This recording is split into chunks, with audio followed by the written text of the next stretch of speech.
So after the sad excuse for a housing and homelessness minister decided to pour even more fuel on an already blazing Ponzi with her ridiculous first home buyer guarantee scheme, guess what happened? You won't believe this, but yes, house prices have gone up 1.1% in just the first month. And who on this planet besides her and Albo did not know that this is what was going to happen? Obviously, they also knew what was going to happen.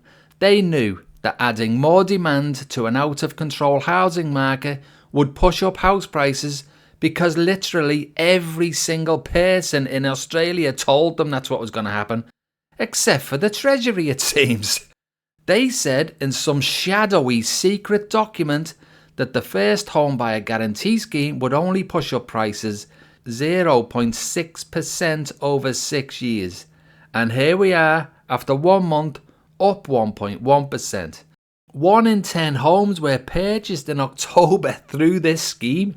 So Albo and his housing and hopelessness minister are pumping in infinity migrants into a housing Ponzi inferno, and then adding on top of that, like an atomic cherry, a policy that will be like an oversized hit of nitrous oxide to the Ponzi powertrain. Landlords and property investors cannot believe their luck. For years they thought that a Labour government would be the death of them. But little did they know that this Labour Party was more pro-Ponzi than Harry Triggerboff. It's funny how too much air in the crisp packet Fairgo Albo does not seem to see a problem with young Aussies having to pay the same price for a half-section sliver of a house compared to what a full section actually livable house would have cost in 2019. This is not just some minor annoyance like having a few less crisps.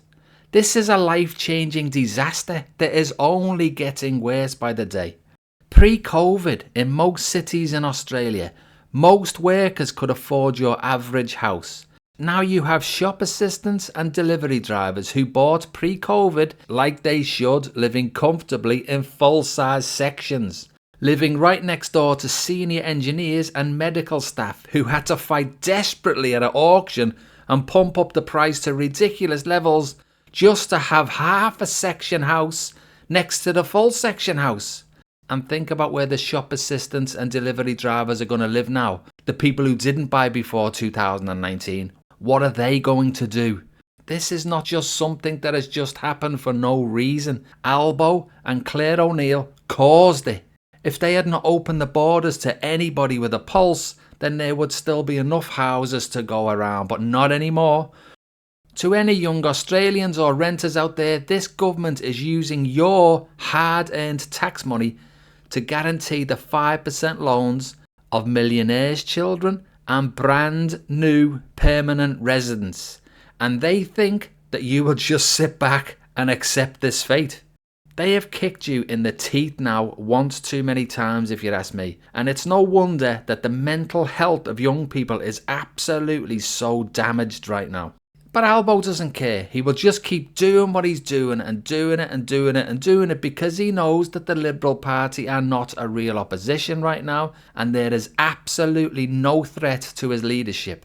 Albo and O'Neil have made themselves and everyone who owns property lottery winners, and everyone who doesn't own property burdened with a lifetime of debt and despair.